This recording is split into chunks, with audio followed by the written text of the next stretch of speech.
नमस्कार साथियों, नंदनी क्लासेस साहित्य चैनल में मैं डॉक्टर ए शुकृति हजारे आप सभी का बहुत बहुत स्वागत करती हूँ। दोस्तों, आज हम मनु भंडारी की आत्मकथा एक कहानी यह भी इसके बारे में अध्ययन कर रहे हैं। तो आइए चलते हैं, पहले हम मनु भंडारी के जीवन परिचय के बारे में जान लेते हैं। मनु भंडारी का जन्म 3 अप्रैल 1931 ईस्वी भानपुरा, जो कि मध्य प्रदेश के अंतर्गत है, तो ध्यान रख लीजिएगा क्योंकि मिलान के लिए पूछा जाता है। 3 अप्रैल 1931 ईस्वी। रचनाएं इनकी है आपका बंटी, जो कि धर्म युग में प्रकाशित हुआ था 1971 में। महाभोज, 1 इंच मुस्कान, जो कि राजेंद्र यादव के साथ मिलकर रचना की गई है। यही सच है, इस पर रजनीगंधा फिल्म बनी हुई है। स्वामी 1982 में लिखी गई रचना है। कलवा जो है बाल साहित्य है। तो इस तरह के इनके रचनाएं हैं। कहानी संग्रह के बारे में बात कर लेते हैं। एक प्लेट सैलाब, मैं हार गई कहानी पत्रिका में प्रकाशित हुई थी।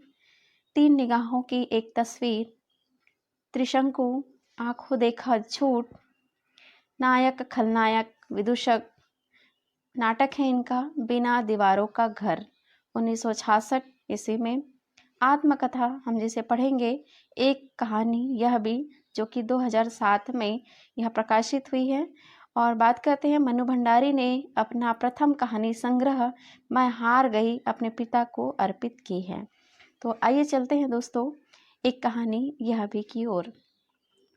जन्मी तो मध्य प्रदेश के भानपुरा गांव में थी, लेकिन मेरी यादों का सिलसिला शुरू होता है अजमेर के ब्रह्मपुरी मोहल्ले के उस 2 मंजिला मकान से, जिसकी ऊपरी मंजिल में पिताजी का साम्राज्य था, जहां वे निहायत अव्यवस्थित ढंग से फैली बिखरी पुस्तकों, पत्रिकाओं और अखबारों के बीच या तो कुछ पढ़ते रहते थे या फिर डिक्टेशन देते रहते थे।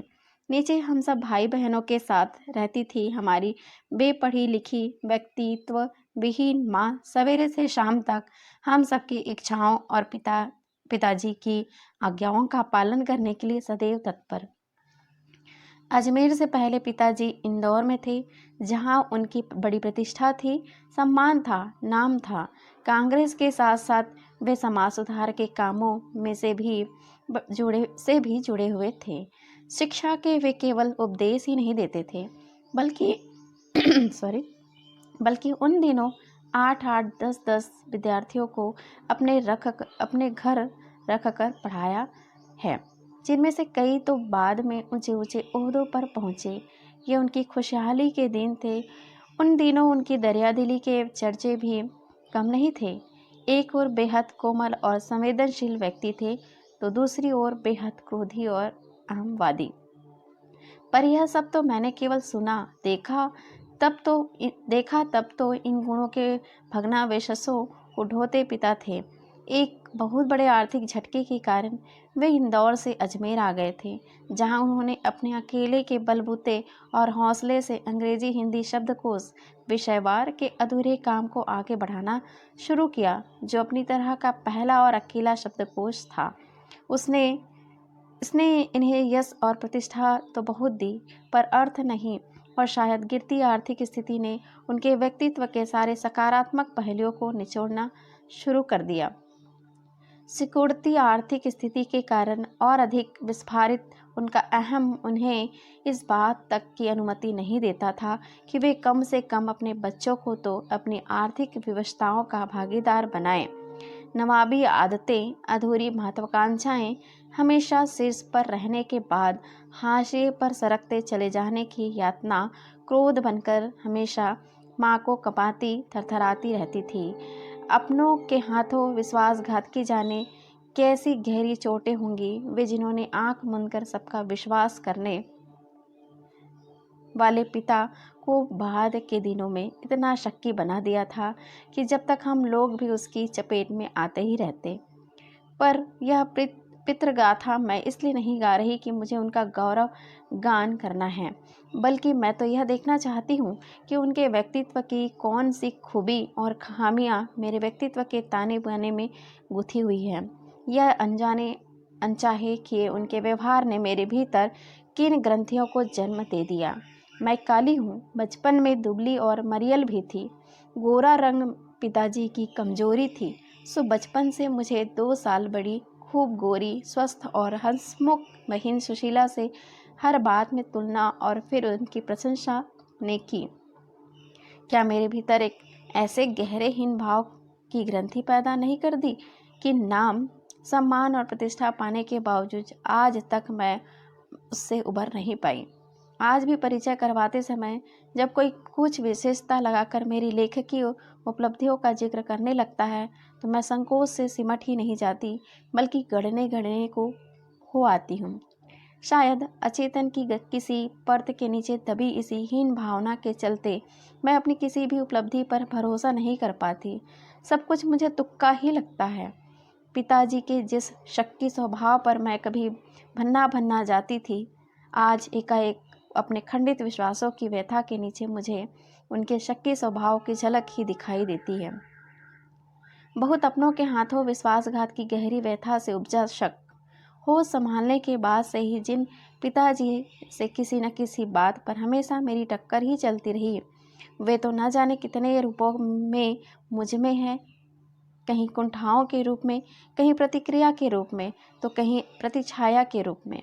केवल बाहरी भिन्नता के आधार पर अपनी परंपरा और पीढ़ियों को नकारने वालों को क्या सचमुच इस बात का बिल्कुल एहसास नहीं होता कि उनका आसन्न अतीत किस कदर उनके भीतर जड़ जमाए बैठा रहता है।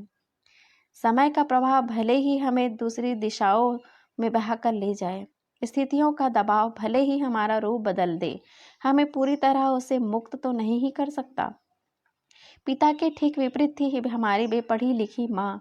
धरती से कुछ ज़्यादा ही धैर्य और सहनशक्ति थी। शायद उनमें पिताजी की हर ज्यादती को अपना प्राप्य और बच्चों की हर उचित अनुचित फरमाइश और जिद को अपना फर्ज समझकर बड़े सहज भाव से स्वीकार करती थी वे।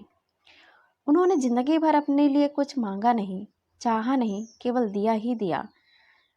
हम भाई बहनों का सारा लगाव शायद सहानुभूति से उपजा माँ के साथ था, लेकिन निहायत असहाय मजबूरी में लिपटा उनका यह त्याग कभी मेरा आदर्श नहीं बन सका। न त्याग न उनकी सहिष्णुता। खैर, जो भी हो, अब यह पैतृक पुराण यही समाप्त कर अपने पर लौटती हूँ। 5 भाई बहनों में सबसे छोटी मैं। सबसे छोटी बहन की शादी के समय मैं शायद 7 साल की थी और उसकी एक धुंधली सी याद मेरे मन में है। लेकिन अपने से 2 साल बड़ी बहन सुशीला और मैंने घर में बड़े से आंगन में बचपन के सारे खेल खेले। सौतेलिया, लंगड़ी टांग, पकड़म पकड़ाई, काली टीलो, तो कमरों के गुड्डे गुड़ियों के ब्याह भी रचाए। पास पड़ोस की सहेलियों के साथ यो खेलने को हमने भाइयों के साथ गिल्ली डंडा भी खेला और पतंग उड़ाने, कांच पीस कर मांझा सुतने का काम भी किया। लेकिन उनकी गतिविधियों का दायरा घर के बाहर ही अधिक रहता था और हमारी सीमा थी घर। हाँ, इतना जरूर था कि उस जमाने में घर की दीवारों घर तक ही समाप्त नहीं हो जाती थी, बल्कि पूरे मोहल्ले तक फैली रहती थी। इसलिए मोहल्ले के किसी भी घर में जाने पर कोई पाबंदी नहीं थी, बल्कि कुछ घर तो परिवार का हिस्सा ही थे। आज तो मुझे बड़ी शिद्दत के साथ यह महसूस होता है कि अपनी ज़िंदगी खुद जाने के इस आधुनिक दबाव ने महानगरों के फ्लैट में रहने वाले को हमारे इस परंपरागत पड़ोस कल्चर से विच्छिन्न करके हमें कितना संकुचित, असहाय, असुरक्षित बना दिया है। मेरी कम से कम 1 दर्जन आरंभिक कहानियों के पात्र इसी मोहल्ले के हैं, जहाँ मैंने अपनी किशोरावस्था गुजार अपनी युवावस्था का आरंभ किया था। 1-2 को छोड़कर उनमें से कोई भी पात्र मेरे परिवार का नहीं है। बस इनको देखते सुनते इनके बीच ही मैं बड़ी हुई थी, लेकिन इनकी छाप मेरे मन पर कितनी गहरी थी, इस बात का एहसास तो मुझे कहानियाँ लिखते समय हुआ।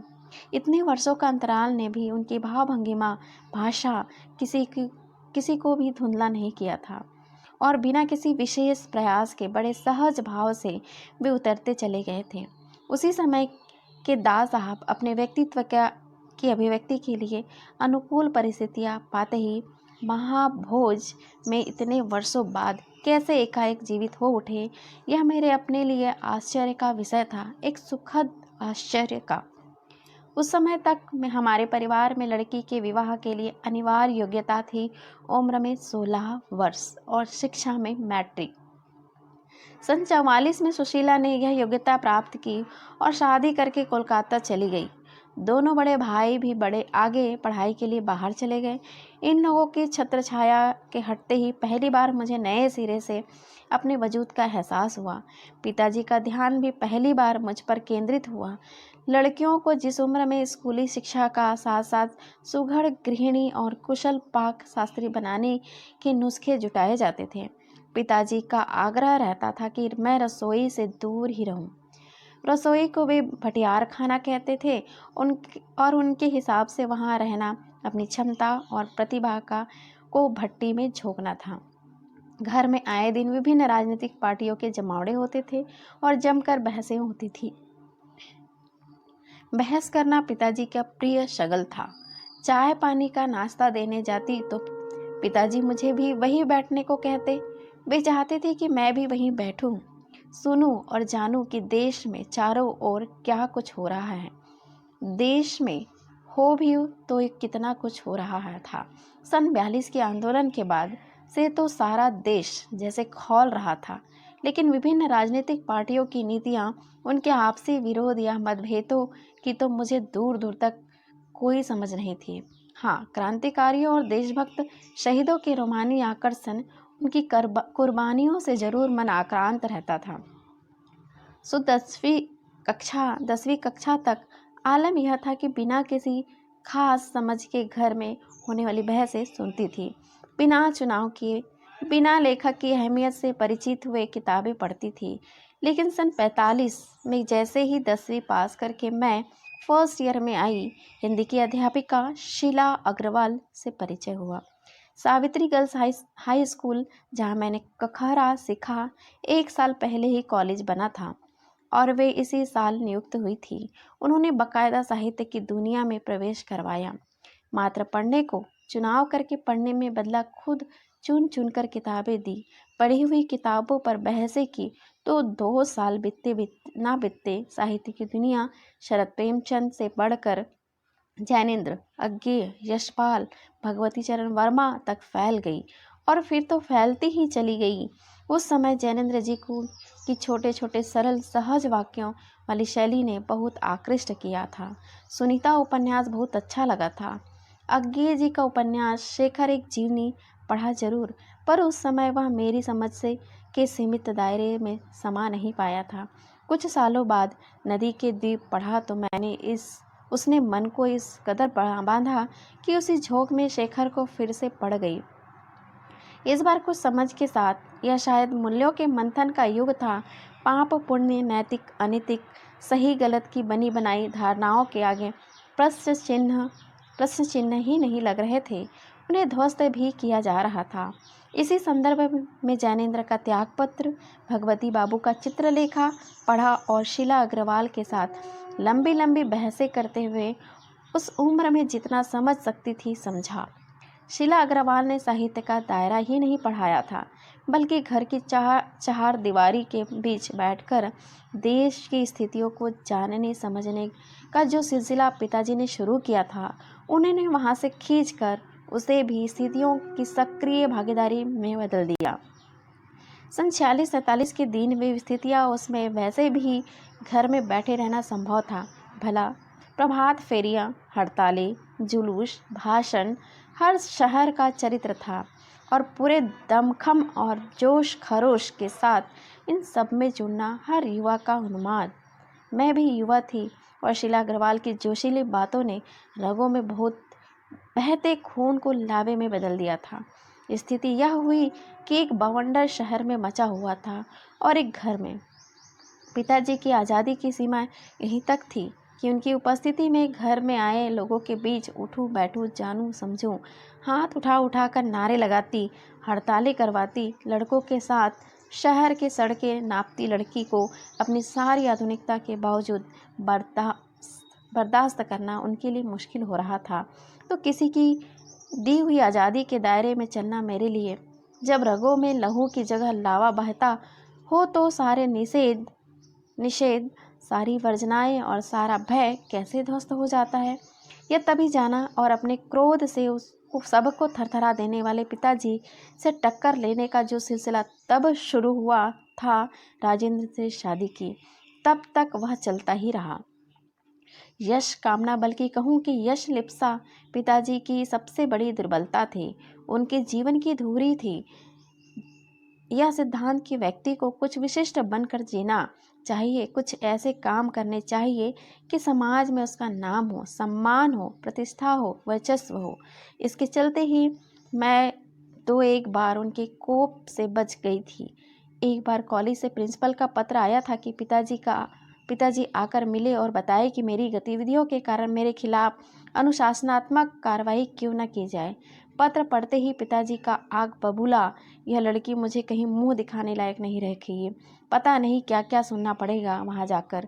4 बच्चे पहले भी पढ़े, किसी ने ये दिन नहीं दिखाया। गुस्से से भन्नाते हुए भी वे कह गए थे, लौटकर क्या कहर बरपा होगा इसका अनुमान था। सो मैं पड़ोस के ही एक मित्र के यहाँ जाकर बैठ गई। माँ को कह दिया कि लौटकर बहुत कुछ गुबार निकले जाए तब बुलाना। लेकिन जब माँ ने आकर कहा कि वे तो खुश ही है, चली चल, तो विश्वास नहीं हुआ। गई तो सही, लेकिन डरते डरते। सारे कॉलेज की लड़कियों पर इतना रौब है तेरा, सारा कॉलेज तुम 3 लड़कियों के इशारे पर चल रहा है। प्रिंसिपल बहुत परेशान थी और बार बार आग्रह कर रही थी कि मुझे तुझे घर बिठा लूं, क्योंकि वे लोग किसी तरह डरा धमका कर, डांट डपट कर लड़कियों को क्लासों में भेजते हैं, और अगर तुम एक इशारा कर दो कि क्लास छोड़कर बाहर आ जाओ तो सारी लड़कियां निकलकर मैदान में जमा होकर नारे लगाने लगती हैं। तुम लोगों के मारे कॉलेज चलाना मुश्किल हो गया है। उन लोगों के लिए जहाँ कहाँ तो जाते समय पिताजी के मुंह दिखाने से घबरा रहे थे, और कहाँ बड़े गर्व से कहकर आए कि यह तो पूरे देश की पुकार है, इस पर कोई कैसे रोक लगा सकता है भला। बेहद गदगद स्वर में पिताजी यह सब सुनाते रहे और मैं अवाक। मुझे न अपनी आंखों पर विश्वास हो रहा था न अपने कानों पर यह हकीकत थी। यह घटना और आज़ाद हिंद फौज के मुकदमे का सिलसिला था। सभी कॉलेजों, स्कूलों, दुकानों के लिए हड़ताल का आह्वान था। जो नहीं कर रहे थे, छात्रों का एक बहुत बड़ा समूह वहां जाकर हड़ताल करवा रहा था। शाम को अजमेर का पूरा विद्यार्थी वर्ग चौपट मुख्य बाजार का चौराहा पर इकट्ठा हुआ और फिर हुई भाषणबाजी। इसी बीच पिताजी के एक निहायत दकियानूसी मित्र ने घर आकर अच्छी तरह पिताजी को लू उतारी। अरे उस मन्नू की तो मत मारी गई थी, पर भंडारी जी आपका क्या हुआ? ठीक है, आपने लड़कियों को आज़ादी दी, पर देखते आप जाने कैसे कैसे उल्टे सीधे लड़कों के साथ हड़तालें करवाती, हुड़दंग मचाती फिर रही है। वह हमारे आपके घरों की लड़कियां को शोभा देता है यह सब? कोई मान मर्यादा, इज्जत, आबरू का ख्याल भी रह गया है आपको या नहीं?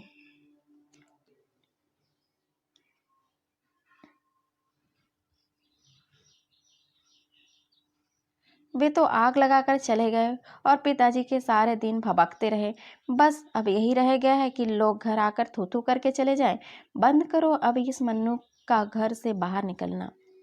इस सबसे बेखबर मैं रात होने पर भी घर लौटी तो पिताजी के एक बेहद अंतरंग अभिन्न मित्र ही नहीं, अजमेर के सबसे प्रतिष्ठित और सम्मानित डॉक्टर अंबा लाल जी बैठे थे।